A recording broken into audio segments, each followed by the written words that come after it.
എന്നാ കുട്ടികളെ ഞാൻ അങ്ങോട്ട് ഇറങ്ങിട്ടോ. കുട്ടികളെ ഒന്ന് കാണാൻ വെച്ചിട്ട് ഇറങ്ങിയതേ. കുട്ടികൾ ഇത്ര നേരം ഇവിടെ ഉണ്ടായിരുന്നു പാപ്പാ. അവരെ ചങ്ങായിമാര് വന്നപ്പോ കളിക്കാൻ പോയതാ. ഇനി ഉച്ചയ്ക്ക് എങ്ങാനാ വരുള്ളൂ. നീ പോലിക്ക് അത് മതി. ഇവിടെ ഒന്ന് പോയി പറഞ്ഞാ പിന്നെ ഒരു സ്വൈരം ഉണ്ടാവില്ല. ഞാനും കുട്ടികളെ ഒന്ന് കാണാച്ചിട്ടാണ് ഇങ്ങോട്ട് ഇറങ്ങിയത്. ഏതായാലും ഇപ്പൊ നീ ഓരോട് പറഞ്ഞാലേ വല്യപ്പ ചോദിച്ചിനേന്ന് കേട്ടോ. നിക്ക് പാപ്പാ, ഒരു സാധനം ഉണ്ട്, കൊണ്ടേക്കോളി. ഇതാ അത് ഉമ്മാക്ക് കൊടുക്കും. എന്തിനാ നിങ്ങളിങ്ങനെ വരുമ്പം ഓരോ സാധനം തന്നയക്കും. നമ്മള് സന്തോഷല്ലേപ്പാ. ആ കൊണ്ടേക്കോളി.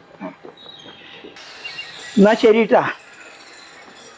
ആ വാതിലടച്ച് കുച്ചിട്ടാളുണ്ട്. നാട്ടില് മുഴുവൻ കുറുബ സംഘങ്ങളാണ്. ഐക്യങ്ങളെ കൊണ്ടൊരു കറക്കപ്പുറത്തില്ലാത്ത കാലാപ്പ്. ഇനിയിപ്പോ ഓളെ കൂട്ടാതെ മോന്റെ അടുത്തേക്ക് വന്നേന് ഇനിയിപ്പൊ അതിനാവും. ഇത് കണ്ടപ്പോ ഓക്ക് മനസ്സിലാവും ചെയ്തു. അല്ല കോട്ട എടുക്കാനും മറന്നു. ഇപ്പൊ അത് ഇതിന് മുണ്ടാതിരിക്കോ? എന്തും മിണ്ടാണ്ടിരിക്കണേ. ഞാൻ പറയും ഇടയ്ക്കിടയ്ക്കിന് കേറി വരുന്നില്ലേ? എന്തിനാ വരുന്നത് മൂപ്പര്? അതിന് വന്നോട്ട് എന്റെ കൂട്ടുകാരല്ലേ എന്റെ നടക്കെന്തായാലും എന്തെങ്കിലും കിട്ടാനായിട്ട് വരുന്നതേ. ആഴ്ചക്ക് വരും ഓരോ പേരും പറഞ്ഞിട്ട്. എന്നിട്ട് വന്നന്ന് തുടങ്ങിയതാണ്. എന്തെങ്കിലും കാരണം പറഞ്ഞ് ഇങ്ങനെ കേറി വരും. രണ്ടാളും വരും. ഇന്നിപ്പോ എന്താണ് തന്ത മാത്രമേ വന്നുള്ളൂ. എന്തേലും കൊടുത്താ രണ്ട് കഴിഞ്ഞിട്ട് വാങ്ങും. വേണ്ടാന്ന് പറയോ? അതുമില്ല. എന്നിട്ട് രാച്ചിരമുത്തലുണ്ട്. കുട്ടികളെ എവിടെയൊരു ചോദ്യം. അതിവിടെ കേൾക്കുമ്പോണ്ടല്ലോ ഈ തലകൾ കരിക്കും.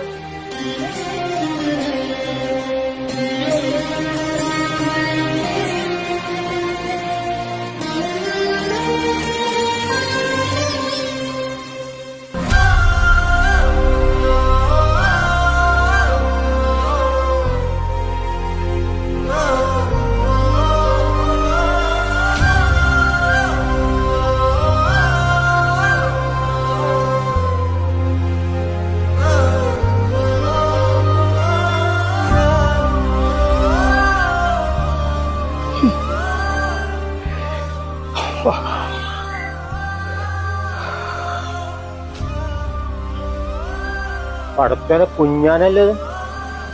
എന്താടാ എന്താ എനിക്ക് പറ്റി? ഒന്നുമില്ല. വരെ ചെന്നിട്ടൊന്ന് കിടക്കണം.